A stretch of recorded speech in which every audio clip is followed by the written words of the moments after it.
At the outset, I would like to thank Center for Heritage Learning, ARCHAEO Trials, for taking this initiative to giving me a platform to share some of the experience which I gained through my academic and research journey. And I'm also happy that many from different fields would be part of this program, and they will be able to maybe we can share together some of the experience we have learned or we have faced, or what challenges we are facing right now while going through the cultural heritage as well as archaeological documentation process. So this particular lecture will be like not too much in technical, but it will have some kind of a technicalities, as well as we will be able to discuss something more about the emerging technologies which are very much essential and which have been practiced in other countries also. And When you look at our own areas, we will come to know that where we are standing right now, and how far we need to go further in the development of documentation, as well as to cope up with the digital transformation which is happening in the cultural heritage as well as archaeological documentation. So I'll take some of the slides, and then once we complete, maybe we'll be open for the open discussion, so we can discuss more. So I don't know how far the different levels of participants are available here. But let me start from the beginning. Like we will have a general idea about heritage and its classifications, and then we will go further about the digital transformation, or especially the documentation side. I think I'm clear to you. Am I audible? Yes, sir. Thank you. Thank you. So when we talk about heritage, as we all know that it is our legacy, it is our pride, as well as we always have a emotional or feeling towards our past. So something which has been preserved by the ancestors, and we are enjoying it now. But it's not only enjoying this past, we have the responsibility, a higher level of responsibility, to keep them for the coming generations. It's not that you are keeping everything and you are enjoying everything, and making it completely abandoned or ruined by your generation. So it is a complete, like generation to generation, it has to go further. So when we talk about at the individual level, it is not that a responsibility of a single person, or only a single person can do all these things. It's a kind of a multidisciplinary, or we can say that it is an interdisciplinary in nature of not only getting an information about the culture or heritage, as well as its preservation, its conservation, and also the documentation process. So until you know about the documentation process, which is one of the basic unit, or we can say that any conservation or preservation which starts from the documentations. So there is a difference between document and documentation, of course, but unless until we have something in our hand which is already studied by someone, or we need to have some kind of a reference to learn more about what we are going to do for, or adding to that particular area. So especially in the case of heritage, so we always need to have something in our hand to refer and to understand more about the past, and then only we will be able to do more work on that, even if it is a conservation point of view or a preservation point of view. So normally we call them as a interdisciplinary nature, which is having a subject area of almost, as we know, almost every field of the subject is involved in this particular process of preservation and conservation of heritage. So architecture, civil engineering, archaeology, even the computer science, data science, library and information sciences. So almost all the different areas which are part of the conservation or understanding the past and preserving them. So it's a collective effort. It's a role of a different personalities or experts from different fields of studies, so that we will be able to make our preservation very effective. So in that way, when you look at the classification system of heritage, as we all know that the heritage can be broadly divided, and there are many other categories also, but broadly we can have them like heritage as natural heritage, cultural heritage, as well as mixed heritage. So under this cultural heritage, again we have divided them into tangible and intangible, again movable and immovable under tangible, intangible which is universally classified under 5 groups like oral traditions, performing arts, knowledge and practices, traditional craftsmanship, social practices, etc. But when you look at those points in the root level, we can see that it has different importance or different significances or values, which are exclusively related to some of the heritage or artifacts items. So normally, when you look at the UNESCO, which is one of the apex bodies in this particular field of preserving, conserving our cultural heritage. So this has given some kind of an outstanding value for some of the heritage or cultural heritages. So when you look at the values, we may have some cultural heritage which is only having a local importance, but for us it is having a huge value. So in based on that importance, we normally classify them local or regional as well as national and international level. So, but UNESCO, what is done by UNESCO is they have taken the outstanding universal value, so which is their criteria to categorize them whether they include in their list or not. So under these particular outstanding universal value, as we know that there are more than 1,000, exactly saying 1,248 cultural and natural heritage which have been listed in the UNESCO's world list. So from the different countries, exactly saying 170 plus countries, and in that there are 972 cultural heritage sites, natural sites are 235, and there are 41 groups as both. We call it as mixed heritage, and then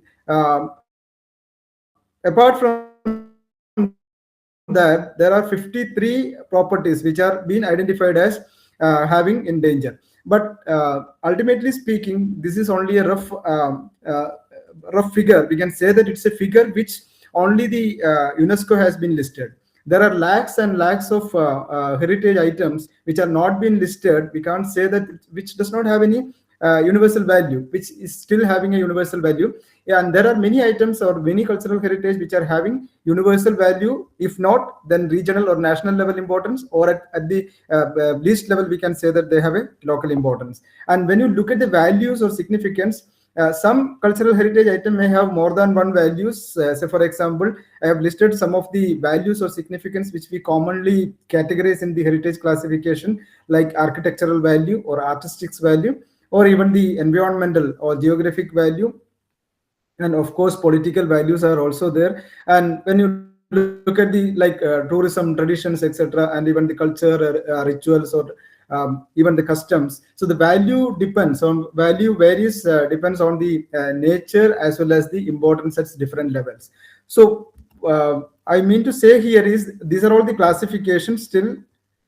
Still, we can see that there are many classifications like world heritage. When you look at this, I have just copied from the UNESCO sites how they have classified from different regions. So I'm just keeping this slide to just make you understand. And when you look at our own country as an Indian situation, when you look at these lists, we can see that they have started including world heritage from universal outstanding value from India. They have started during 1983. So 1983 to 2025, it's a long term in which they have included there are only 36 cultural heritage, and natural there are 7, and only one mixed heritage which have been listed in the UNESCO's world heritage. So you can see how every 3 years how they are adding from different countries. This is exclusively for India. And even the similar way, so when you talk about cultural heritage, as we have seen that we have we have tangible as well as intangible cultural heritage. And under intangible cultural heritage, this is the total figure in which the UNESCO has been classified. Whereas when you look at this is the only figure which we is completely related to Indian scenario, where we have only 16 intangible cultural heritage included by UNESCO. So look at the total scenario, as we have seen a small portion or small amount of the heritage which has been classified or which have been included. So what is happening here is the importance of documentation comes in that way. Unless until we document or we propagate them or we make the publicity for such kind of a resources or the cultural heritage items we have, the entire world is going to lose. I mean, they will not be able to know about the traditions as well as the customs or the treasures we have. So apart from this, as we know that there are national level efforts which have been going on to showcase the items which we have. So in that way, Archaeological Survey of India, as we all know, that they protects monuments and archaeological sites. So around officially saying around 3,698, and there are 50 historic cities and more than 6,000 state archaeology protected monuments, and also for lakh plus religious heritage sites. So, but when you look at the actual scenario, which includes everything. I'm talking about all the irrespective of the nature of heritage. So we have, when you look at all these figures, we have these many resources, but still a few portion of these only been showcased or documented or known to the rest of the world. So which makes the importance of documentation in an effective way, so that the rest of the, because always we need a kind of a marketing, even to know about, unless until we showcase them, the rest of the world is not going to make the use of them, or they will not be able to make any research on such kind of items. So normally we need to have some kind of a documentation effort which will highly help us to make such kind of a showcase mechanism. So as we know that why we need documentation sometimes, as the existing situation we know, and also how this particular problem is happening, sometimes it is not in our hand, as we know. So even if you don't have a documentation process, what will happen? So if a heritage material, or if something is lost, the cultural heritage is lost, or heritage of a particular country, or a region, or a local level, which especially in the case of intangible cultural heritage, where we don't have any kind of a physical appearance. So in such scenario, normally once it is lost forever.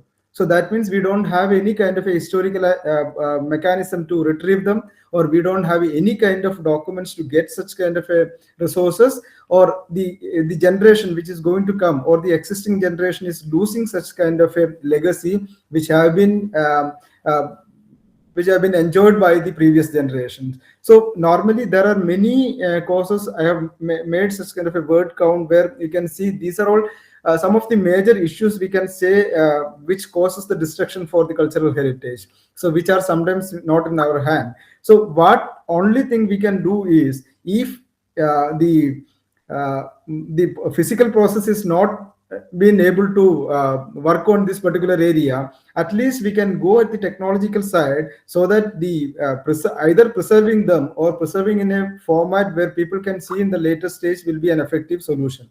So there are many destruction causes where people normally say that, sorry, people normally say that we have different mechanisms to tackle all these problems. So let's see how this is happening. So this is some of the examples how the things are going on, which is not supporting any of the countries. I'm just looking at the present scenario, as we all know that what is happening in the present scenario, where what we have seen today in such a beautiful structure, tomorrow it is going to be a burial. So normally to see all these things, it is very sad to say that unless until we have a documentation process, once it is lost, because once the material is lost, once the architectural structure is lost, it is not only losing of that particular structure or the architectural marvelous, but we are losing the knowledge behind that, we are losing the document behind that, we are losing the information behind that, and what we lost is will be never been taken back unless until we have a proper documentation process. So the documentation is having a high important in present scenario, where we have all the facilities like digital technologies and information and communication technologies, and the systems which have been very much advanced. So unless until we are though we have technologies, but at least we should know how to use this in a effective manner. So this is very much important when you look at this point of view, especially when these kind of things are happening which are not in our control. So this is again, this is white city of Israel, where the present situations where we can see which cannot be, even if you make take 100 years, we will not be able to make the same in future. So it lost forever, but at least for the sake of making the study about this, we will be able to reconstruct in the later stage, but at least we need some kind of a documentation for this. So look at this picture. Even today, I came to know that while I was searching for this particular picture of ancient library of Alexandria. So even I could not see a particular picture which is showcasing this particular library. It is only a diagram, which is a drawing, which I could get from internet. That there is no documentation which is related to such a big library. Once it is one of the greatest treasures of mankind, which is not even known by the people of the present generation how the structure was. The structure is completely been ruined or completely been demolished from the area. So we can see the right side picture how it is right now and how it was in the previous time. So we are losing. Even a person look at this particular picture, he will not be able to understand anything unless until we provide them some details. We make something more detailed, which will not be able to identify what it hold those times. So these are all the present situation we normally face. So when you look at safeguarding of cultural heritage, these are the things normally we point out, that these are the need identifying identity of formation and promotion of cultural diversity, economic development, encouragement of creativity and innovation, source of education or knowledge, international cooperation, of course, human rights and social justice, environmental stewardship. So these are all some of the needs which we normally talk about the cultural heritage safeguarding. So when we talk about documentation process, as we know that now we have all the technologies, we do something today. Say for example, we record something. Today's recording, as simple example, we are just recording this particular video. This formation, this group, or this particular lecture will be tomorrow's documentation. That means you have done something for today, and this will be recorded, and tomorrow it will be a document. So these documentation will be highly helpful when you make such kind of a recording. So the recording should be properly done, or all the procedures which are associated with the documentation should be properly done. Then only the future generation will be able to make use of that, either it's for their studies or for their general understanding, or for keeping the or making them preserve or conserve for a future generation. So documentation always facilitate conservation activities, research, as well as educational activities. It integrates emerging technologies for effective documentation, which can improve the accessibility, sustainability, interoperability of the data. And when you look at the international level or at the global scenario, in the Sustainable Development Goal 11, the goal number 11, 11.4 itself, it says that we need to strengthen the effort to protect and safeguard the world's cultural and natural heritage. So for this reason, UNESCO has already been identified and documented, saying that the identification and documentation of cultural heritage is a key component in the development of mankind. And previously, even the same organization, they have already identified the importance of documentation, where it recognized the importance of effective documentation as a key safeguarding measures to preserve the knowledge and traditions, and therefore collaborates with the local communities, the stakeholders, the local communities, and the governments and non-governmental organizations, and also the heritage agencies through digital means initiative. That means though we have all this distractions or doing abandoned, or maybe people are not been doing much research on this particular area, we have the provision, we have the technologies which can make a revolutionary changes in the field of cultural heritage and archaeology and architecture. So when you look at this point, so why we require the documentation as a whole? So documentation is one of the major measures to preserve, conserve, as well as to promote them for the rest of the world. So which is very much important also. And then preserving historical details and cultural vitality, preserving the associated knowledge. As I told you that when you take something like, so if you look at an architectural or built heritage, so once it is lost forever. And along with this losing of these heritage structure, we are losing the knowledge associated there. So it is having a thousands or years of having a legacy and having a story behind that. The story also will be lost forever, which is not being, if it is not documented properly. So preserving such a knowledge, either it be a tacit knowledge or implicit knowledge, so this knowledge should be documented in a proper manner, so that the younger generation, the generation to come, or the present generation, will be able to make some kind of research or education, or getting some awareness on that, so that they will be useful for the coming generations. And it enhances the community development and involvement also, and preserving the existing conditions, as we know that if the situation exists in that way, at least to make them sustainable in the present format, that is also very much important. For that, you need a proper documentation, or you need to have some kind of historical knowledge. And reshaping preservation efforts, regenerating the lost past, and supporting the restoration process, and supporting in education the public, educating the public, and also sharing the resources to the other generation, or at the global level. So every aspect must be appropriately recorded, processed, and documented, which we call it as effective documentation. Without documenting what exists, we cannot understand what is available, what is being lost daily, and how to prevent this loss, or which item to prioritize for conservation. So which is one of the major aspects of documentation process. So these are all the key principles when you talk about heritage documentation. So we need to ensure care of heritage for future use, and we need to define the significance and integrity, use multidisciplinary skills, and then include recording, inventory, and archiving based on measurement, selection, and communications. It requires proper planning and strategy. It needs a clear understanding and guidelines. It ensures consistent information, supports monitoring and maintenance. It helps evaluate conservation impact. So when you look at this particular slide, which talks about almost all the areas of heritage documentation process, there are some set of principles. Some of them are standardized, but some are not standardized.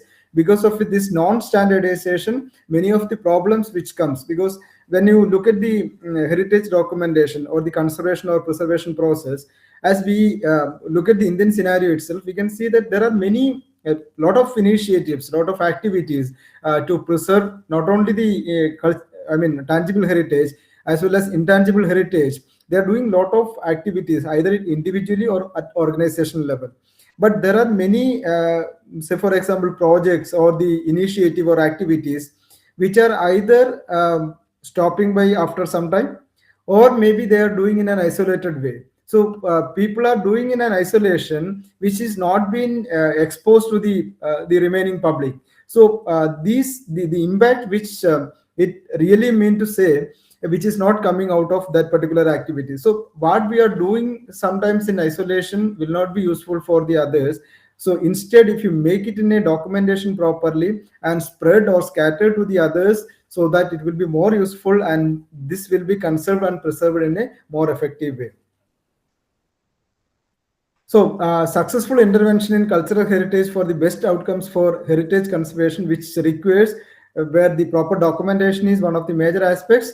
The methodological recording and documentation of the existing form of cultural heritage is the essential for its protection and conservation.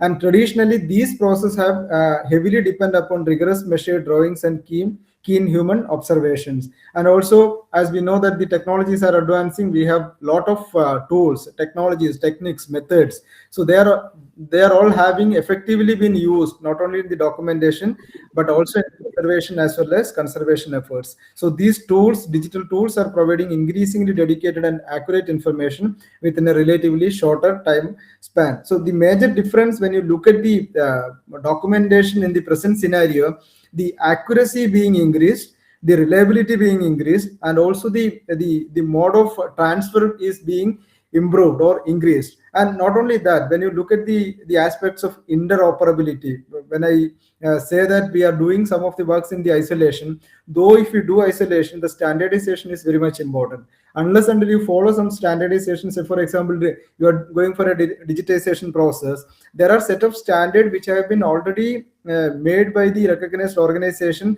or the authorities. So unless until you follow those standards, your data will not be shared to the rest of the world or the other organization. So if you don't share them, the many people are going to lose your effort which you have been keep doing for many years. So these are all the major issues, some of the major issues we face while going for a proper documentation process.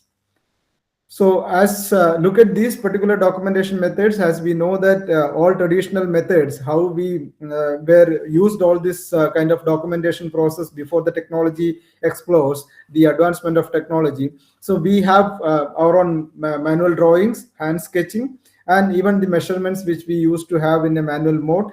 And also, we take photos, audios, or maybe the text also, and observations. So these were all the traditional, or we can say that these are all the technologies during those days, traditional method we have used for keeping the documentation. But this has been completely changed these days.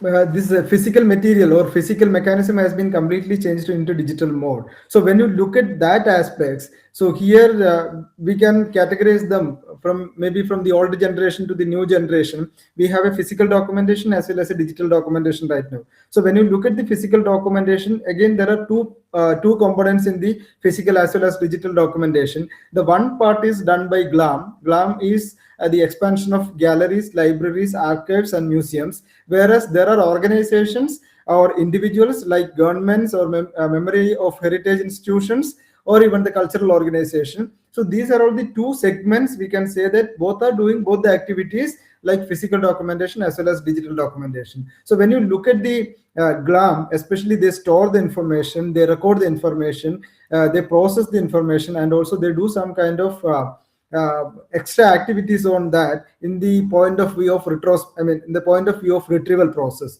Because even if you document something, as I was telling you that when I searched in the Google, Google can give millions of results, but I could not even see a single photograph of the Alexandria Library having a original photograph. That means what we are doing right now, there may be process which have been already done by different libraries or maybe the individual organization, but they have not been properly documented, so that they are not being properly retrieved. So this retrieval is also one of the major components of any documentation process. So GLAM is doing such kind of activities in the physical documentation process, where they do cataloging process, classification process, they do preservation, and they also do some kind of a reference services, because people, those who are working in these libraries, dealing with heritage or cultural heritage, they don't, they have, they are rich in their knowledge, so they can do some kind of a reference services, those who come and seek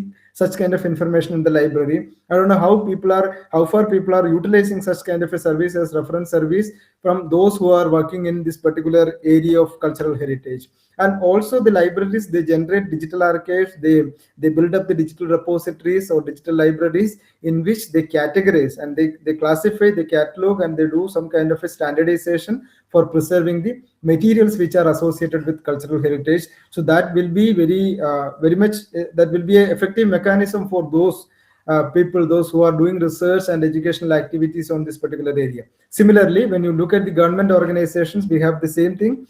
And we normally create records and then statistics and national portals and national libraries also. So we can see there are many of the national portals, national level portals, which are created meant for cultural heritage resources access. We will come to that in the later stage.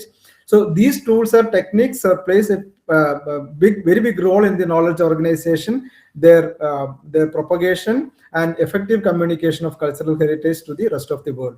And in many phases of this conservation process, there are essential need for documentation, which can offer support in case of loss or reconstruction purpose. So the ultimately, whether it is a physical documentation or a digital documentation, ultimately these are all going to help you in the future if something happens, like all these catastrophes happens. So then if you want to rebuild them, or if you want to make some kind of a conservation and preservation effort, these documentations are very much effective to make them in a normal position. So each and every heritage artifacts embed knowledge in social, cultural, scientific, and technological forms, intensify its visibility to ensure its wider access, preservation, and conservation, so that the effort of conservation and preservation will be fulfilled. And availability of the digital information system helps in stakeholders to gather information without physically visiting them. As people from archaeology and the architectural heritage, as we know that the continuous physical attachment or physical visit, all these things can create some kind of a damage to the item. So in order to prevent all these kind of activities in a physical mode, if you move to the digital documentation side, so the rest, I mean, the major portion of such kind of activities can be done in the digital form or digital access. So this is a small example how the analog to digital is happening. There were only those times like negative of the image on glass plate during 90s or 80s. So those time libraries were kept such kind of a films. So where people have done lot of activities, the archaeological excavations, all this which have been they have been used some kind of a normal cameras with negatives, these negatives being developed, so we can't do anything more on this to keep the meaning of that particular film, so what we have captured during that time. So but at least you can make the background meaningful or put some kind of a knowledge and add some metadata on that, I mean the data which is related to this particular picture. See, as we know that if someone gives you this picture, maybe we'll not be able to understand the background knowledge or the what this picture involves, what are the things which involves in this picture, unless until you make the context clear. So in order to make this particular context clear, we need to provide maximum data. So how we provide the data, which we call it as metadata. So metadata, when you provide to this particular picture, even a layman can understand what this picture shows and what it includes and what all these kind of structures are meant for. So these metadata also, it's part of documentation. But again, when you talk about the documentation, it is not simply putting some data on that. And I will come to this example in the later stage, because even if you get a product, suppose if you are going to buy a item from the market, we will always be supported with a small manual or document which is specifying all the details about that particular product, how to use that and how to make it functional, etc. So even in the similar way, when you get an image or when you get a when you get some kind of a picture, something like this, unless until it is supported by a data or metadata, you will not be able to understand the context very, very clearly. So this is what normally documentation process done in that particular point of aspects. It will make you clear understanding of the image and the data related or the knowledge associated with that image, so that you will be able to do more on, you will be able to research on that particular aspects in a detailed manner. So these are all created by not only a single individual or even an organizations. We have different developers and stakeholders, cultural operators, heritage practitioners. We are all working on this particular area. So what I mean to say is, these are all developers and stakeholders. They are producing too much of information, too much of knowledge, and too much of images, videos, audios, etc. And some portion of this will be in the form of repositories, inventories, platforms, tools, techniques, or cultural heritage information systems. But and also this will be used for education, training purpose, or research activities, or even the public awareness and preservation and conservation. But the problem comes, as I told you previously, that even if you have something in your database, or even if you have something in your own mind as a knowledge in the form of implicit, so it need to be it need to be made somewhere available, as well as it should be rendered in a proper way where you need to follow some kind of a standardization. So when you look at, see, these are all the problems we face when you talk about the physical documentation process. And there are many problems which have been completely eliminated because of the aspects of digital heritage, or the transformation from the physical aspects to digital aspects, where you can see how the documentation process, earlier we have records, photography, surveys, and now these are all become every time, or the technology advances accordingly, it has its own implications or application in the cultural heritage area. So we are able to do more, or we are able to work on more to make them more transparent. So instead of keeping them in a blocked condition, so it can be visible to the public. So in that way, recordings, photographies, surveys, and scanning of digital photographies, archivals, and again the construction in 2D, 3D, or 4D, whatever format, these are all And these are all the mechanisms which we can be made to the public using the digital technologies and tools, and as well as the methods.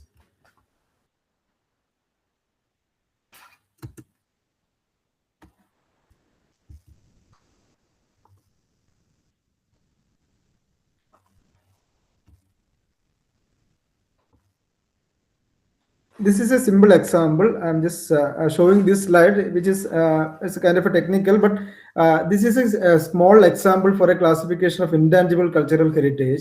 It need to be specified when I'm talking about the documentation process. So documentation is not. It can be done in a simple way. It cannot be done in a simple way, because when you talk about the cultural heritage in the beginning, I was telling about the classification, which is classified, or it is a universal classification which is made by the UNESCO, saying that we can classify them tangible and intangible. Say, for example, when you take only intangible, we have seen that according to UNESCO, there are five major classifications. So these major classification, five major classification, if you make, and you go for a documentation based on this five classification, people will not be able to get the complete resources which are part of this five, because the documentation process need to be go into a root level where the people will be able to retrieve them, use them, and then make use of their research and educational activities. For that, we need to go in a in-depth level, even in the classification system also. It is simply, I'm talking about the data side, nothing to do with the other side. But still, suppose if a person who is working on an archaeology and architectural area, they should be able to make the category of that particular item in which they are working. So unless until they provide them detail, this will not be classified in a proper manner. So if it is not classified in a proper manner, what will happen? Whatever work you do, or whatever process you are making all during your studies, will be it will be visible only to a shorter shorter community, or a small community. So this will not be visible to the public unless until you make it in a transparent and a standardized format. And when you talk about the technology, it is building the bridging the heritage and technology, that we call it as heritage informatics, where we apply all the technological side, which is not only from one subject area, which is amalgamation of, or we can say that which is a collaboration of computer science, humanities, data science, cultural studies, or we need everyone. See, when you talk about preservation, conservation, it is not only a single person or an expert can do, because there are many people, there are many experts which are required to make an effective preservation and conservation process. And the ultimately the building blocks or the basics of all these conservation and preservation processes, it's documentation. So at least unless until the experts provide some input to the person who is working on this documentation process, this will not be complete. So these are all the some of the basic understanding of heritage informatics, where we can apply technologies in the cultural heritage area. So this is a simple meaning, like this picture shows that, as I was telling about a particular image. Say, for example, if you have an image you have retrieved from Google, or when you are going for an excavation process, or when you are working on a particular area of archaeology and architecture. So when you find out some of the a piece of image or text or resources, so as I was telling that we need to provide maximum details to that. What are the details need to be provided in such a, this is taken only for an image, as we have seen the excavation process which I have showed in the glass plate. Even if you take the same image, so what are the information maximum we can provide on that will be categorized under different metadata fields. We call it as data about data. So it can be descriptive, it can be structural, or it can be an administrative type, or technical, and how the preservation rights metadata standards. I'll simply say in an example. Say, for example, when we go for a photogrammetric method, and I don't know how many of you are aware about these technologies, but when you go for a photogrammetric method, so when you capture the data, as we know that we will be capturing many of the images, hundreds or thousands of images together. So when you put it in a systematic manner, and we are creating the digital format, or the heritage in a digital form, you will be generating a lot of data associated with that. So, have you anytime seen people, suppose, what are the things they have used? The specification of the camera they have used, the specification of the environment in which they, when they took that particular photograph or photogrammetry, and what are the supporting documents they have used, how long they have taken for capturing this particular image, and what are the other software tools or the mechanism or methods they have used for creating this particular structure. So, these are all part of your activities. So that means when you capture some data using a particular technology, a lot many data is associated, the knowledge behind that particular picture. Even in the similar way, here we call it as semantic. That means we need to make sure or make understand the meaning of that particular picture. If you simply make a photogrammetric structure or 3D model and keeping in your website, it is not visible. I mean, it's visible, but it's not understandable by the rest of the people. So you, this is your responsibility to make them the data related to that particular 3D structure or whatever it may be, you are creating it.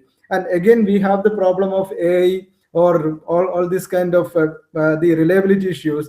If a particular picture is been available in a particular platform, how do we understand or how do we confirm that whether it is a real picture taken by a particular individual or it is given by an AI image? So to understand this, the details of metadata or the semanticism is very much important. So semantic, when you hear this particular word which is associated with a particular picture, which includes almost all the data which is associated for doing that particular activity.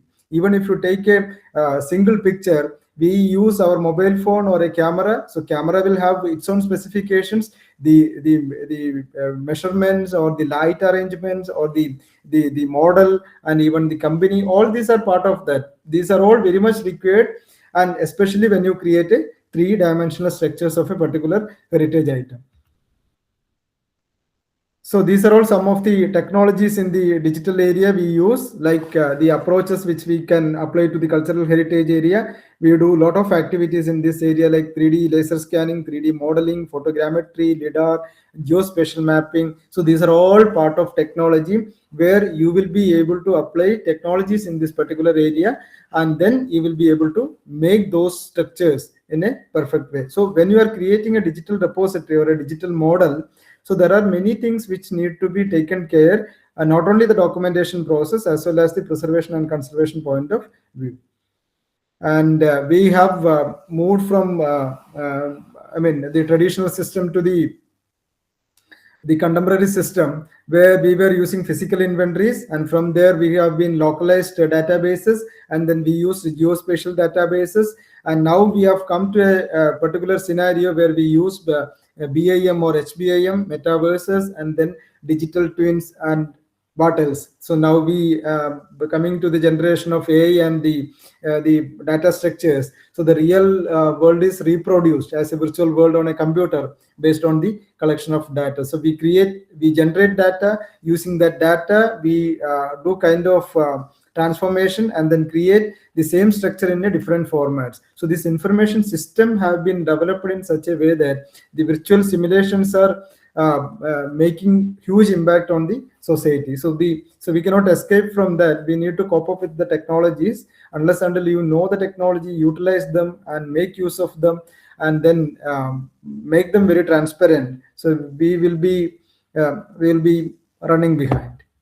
So these are all some of the digital assets or tools or interfaces which is generally used in the cultural heritage area. We have digital assets in cultural heritage, like we make virtual tours, or we also make three-dimensional photograph, panoramic views, and then virtual tours. Google Maps we utilize highly, and then virtual realities, social medias, physical displays of vouchers, benefits. So these are all different digital interface and platforms. We can divide them into major three categories. One is the platform in which you are putting your result on a particular platform to the rest of the world. That can be in the form of a cultural heritage information system, or you can use some kind of a virtual realities or augmented realities, and then you can even use the digital medias or social medias, and all these areas which comes under the digital interface and platforms. Whereas we use many of the digital tools to capture all this information, such as digital camera, drones or 3D scanners, surveying techniques, and then instruments which are in different categories for specific items. And also we have come from a digital assets virtual tours or even panoramic views, and also the animations 2D, 3D, and videos, etc. So these are all the completely we can say that this picture show you that how this technology is being used in the digital heritage documentation. So these are all major methods or methodologies which can be highly used in the cultural heritage conservation, preservation, as well as documentation process. So I think I don't need to explain these areas which you may be practicing.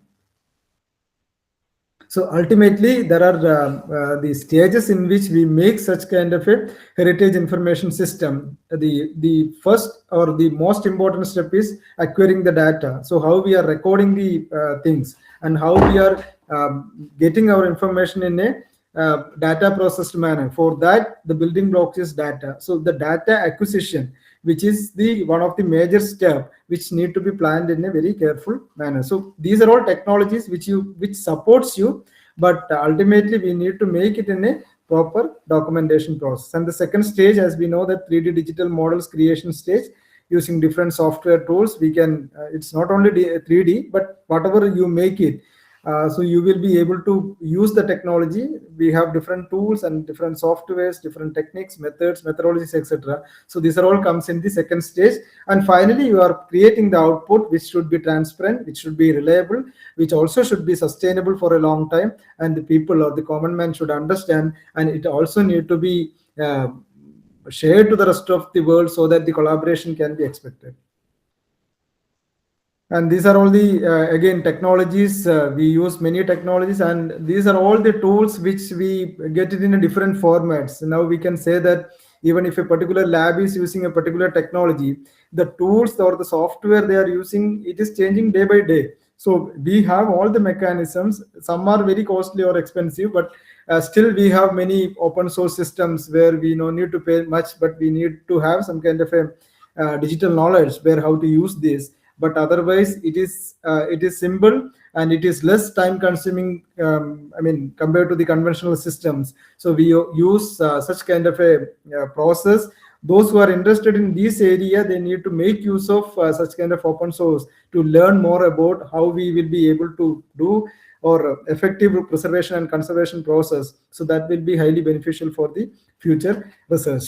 And then photogrammetry is one of the major aspects where we use number of cameras to click the pictures in one shot, I mean different pictures in one shot, and then make them in a particular order. And all this effort, we can see that we are doing it in a what you call it as highly precise geometric way. So the as we have seen that how the traditional system have been used. In a traditional system, normally when we use such kind of a technologies, the precision or the accuracy may not be in that level where we will be able to create this exact of the same, I mean the same measurement. So we take something like approximately, but because of the digital tools and the methods, now we are able to make the exact measurements. And when you create the digital replica of such kind of, say for example, an architectural or built heritage, when you make an exact or the clear digital twin of that particular material or structure, so that will be highly accurate and the highly sustainable. So this is the revolutionary changes which have been made by the digital transformation. And we have laser grammetry or photogrammetry, where we use terrestrial laser scanning as well as digital cameras.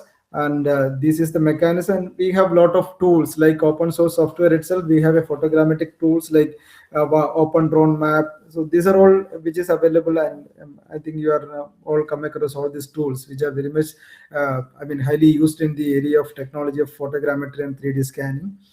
And these are all some of the representations which we can make when you learn about monuments and artificial I mean artifact and ancient artifacts. So where this is up to you which technology you can use and which kind of product you want to make out of that, and sometimes the nature of the structure in which you are going to research on that. So these are all but ultimately we have all the solutions, we have all the tools, and we have all the methods and techniques to apply on these areas. And these days it is not a problem to physically, earlier in the conventional method, it is a big task us to go for a the area which is sometimes physically very hard to go. So in those areas, those days have been gone. Now we have the technologies and techniques, without even the human presence or physically visiting that places, we can do a lot of activities using this 3D or digital technologies. This is some of the examples of digital twin, how the 3D models in a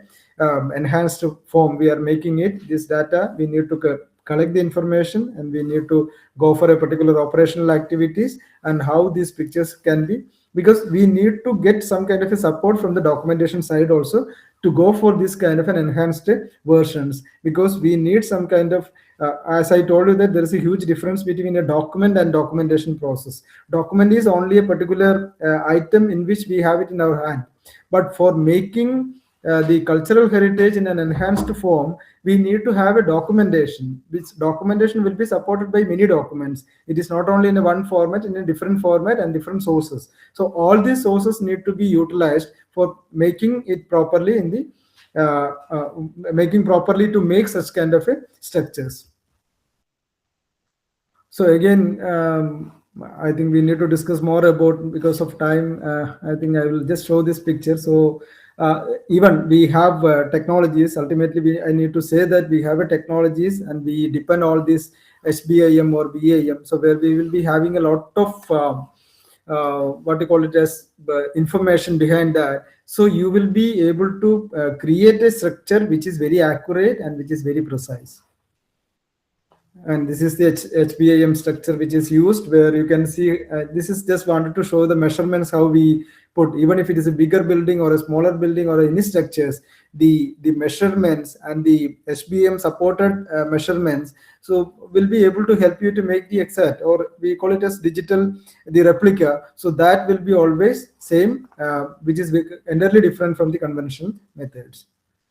This is the structures, how even the colors, even the geometric textures, even because of the point clouds, the exact measurements can also be part of these structures. This is building of information modeling, Naithopola temple in Nepal, how they have made it in a digital format, which is long back only a dream. And when you come to the final presentation, like, so when we talk about any documentation process, we always evaluate the existing documentation structures which are available in the platforms. As we know that, so whatever, especially in the global level, when you look at this scenario, it is entirely different, that though we are working in isolation, people are putting them in a common platform. Say, for example, 3D repositories there are many 3D repositories, especially when you look at the international scenarios. There are many people work on this particular area. Now they have a freedom. Suppose if you have a lab and you are creating some 3D models. So earlier it is in an isolation where you only will be creating it, developing it, and you only will be, or you will be having a small circle to make them aware of the others that we are being created this. But now we have many international platforms where all these are free, or it is less economical, where you can put your effort in those areas, and then the rest of the world can they can make the reviews, they can make you some kind of a feedback out of that. So when a person who is working in this particular area, they will be happy to put on this, but a person, those who are looking at the point of documentation, is not that much happy, because whatever you do, if it is not following a standard, standardization or the policy which is made for that, then again it is something like you are putting in an isolation.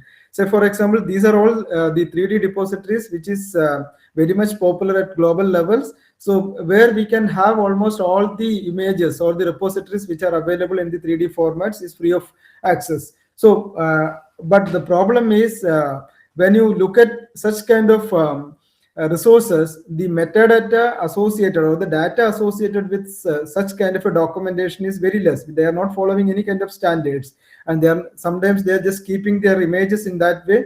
They will not be able to make use of that unless until you provide data. So what I ultimately want to make clear, that when you create something, there will be a supporting data which will be huge, and that data, at least the minimum data or the data which is highly supporting this particular structure, need to be kept along with this structure which is made for the public.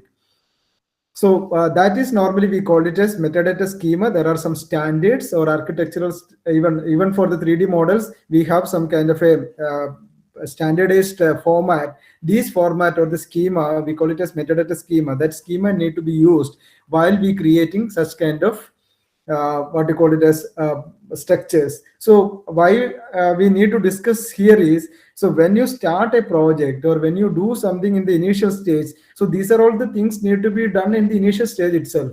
So we cannot go back and do all this process when you are doing something, or you are using a drone and you are working on that particular structure on a particular day. So even the environmental factors sometimes it is also a factor for convincing the sustainability or convincing the reliability of the data in which you hold it. So if someone asks you that when you have taken this kind of this particular picture, so what is the environmental factors which affected this picture? So these supporting data also need to be with you in a proper documentation format. Then only this will increase the reliability of the work in which you are doing it. And these are all some of the virtualization tools which we can make use of, and for the better management of preservation, conservation, as well as the documentation process. And again, when you see all these things, like it is not that complex sometimes. So we may think that the technologies are very much complex, but we have even the alternative provisions, like we have aggregators. So aggregators, something like people help you in between as a mediator. So if you have some data, if you provide them the data, they will be able to make use of such kind of resources. And I'm just skipping these slides because of time shortage. And there are need for CH aggregators also. We can create portals, and these are all the technological side where people are interested. Those who are interested, they can see such kind of a background tools or techniques. As I was telling, that we will be having a huge data, and you will be surprised where you will keep all this recorded data, or where you will be keeping the data in a standard format. So we have a mechanism for that also, so that it will be useful for the generation to come, or those who are taking the extension of the research on that particular area. So these are all some of the we can say that cultural heritage information system which can be created for keeping your documents or keeping your data in a proper manner. And these are all softwares where you will be able to retrieve the information which you kept it in a proper manner at globally level. And these are some of the challenges which we can discuss about. Like though we have all the availability of tools, techniques, methods, and methodologies, we have a lot of challenges also during, especially when technologies are keep on changing. We are not able to cope up with one technology because it is keep on changing in a very short time. So the technological advancement is one of the major issues or challenges which we face in the field of heritage information, and as well as the technological obsolescence and the digital decay. Say, for example, now this generation may not be able to see the floppy drive or CD drive because we are not using that at all. So the technologies keep on changing, and some technologies are becoming obsolete, and some technologies are not supporting the existing technologies. So these are all some of the challenges which are associated with heritage conservation and preservation in the digital environment. And also we need for large computational resources. Sometimes we need to spend a lot of time on technological aspects, and also the commercial software we need to pay a lot of money. Problems with implementing prospects and texture expensive processing, difficulties in defining the images. We need to have sometimes it's not that only one technology can be used. Sometimes we need to use multiple technologies or more than one technologies to create an image or to create a digital environment. So we need to run from one technology to the other technology, learn them and practice them. Then only we will be able to make exactly the same what you are intended to do. And reality virtuality relationship, of course, how far interconnected with the values, attributes, and significances. And also when you create something, the sustainability is again a matter of the problem for us, especially when it comes to the digital storage. and interpretations, transparency and usage, and misuse of terminologies, digital preservation, conservation. So in many of the lectures we normally see what is the difference between preservation, conservation, and also the heritage informatics, heritage technology. There are misuse of terminologies in a huge level which are happening, especially when you apply some kind of a technology on some subject areas. So even the digital diplomacy or digital appropriation of heritage places, and digital divide, of course, and now more data must be added to 3D model. Again, say, suppose you are creating a 3D model and generating data will be more, and associated data, how we will be able to attach with that particular structure also sometimes will be a problem if the software is not supported or the tool you use is not supported. And many times people stuck with, they use open source software, and many of the the functionalities which are missing in them, we need to pay extra. So these are all challenges which are associated with the digital or heritage informatics. And again, funding also problem, authenticity and integrity comes, so data interoperability. So these are all major challenges which are part of digital heritage or digital documentation of cultural heritage. And these are all some of the sites everybody knows. These are all the portals or cultural heritage portals which have been created in India to showcase our legacy, our memories, all these things. But in the point of documentation view, the problem with all this, we have n number of portals. So the one of the major issues, even suppose if a person who is not from this particular area or not from our own country, so they are searching from, from a different area of expertise or different country. So if you make such kind of a portal in a scattered manner, because when you look at all these portals, these are all different portals, but in many of the portals we can see same information, same resources which are available. That means it's a kind of a duplication. And as well as there are some resources which are not being completely descriptive in nature. So they are just keep it in those things, showcasing that we have many portals. So while making even Mahatma Gandhi's portal itself shows that we have Gandhi Ashram at Sabarmati one portal and Gandhi Heritage portal in a different, though these are all, more or less the information or the resources which are available in such kind of a repositories are all similar. So this scattered nature of resources is another big issue for a common man who is searching for something in the internet. So you are getting the resources from a different resources. So normally we call these portals as aggregators. That means they are collecting resources from different locations and keeping in one place, so that the person who is searching for this will be able to get all the information at one place. So it is not like Google, because these are all like specified information will be, exclusive information will be. So these information we need to get at one point of click. So this is, this is missing in these portals. So we must appreciate all these portals, but the other side, we should be able to see the metadata associated with the resources, or the duplication, or the scattering nature of the resources which are under different areas. So I'm going to end this slides, like the challenges we have been already discussed, like we have funding issues, we have policy issues, we have digitization risk, and also we have diversity problems, and also the lack of expertise in the preservation and cultural documentation, as well as and the technological side. And let me conclude. Digital tools are essential for preservation as well as conservation, and it helps to prevent the loss of heritage and the knowledge which are associated with them, and it provides a deeper understanding of our history, cultural traditions, customs, etc. And the future of capturing and storing history is very bright, and digital documentation is the key to effective preservation and conservation, so that you will be able to access the resources in a reliable and a sustainable way. Thank you.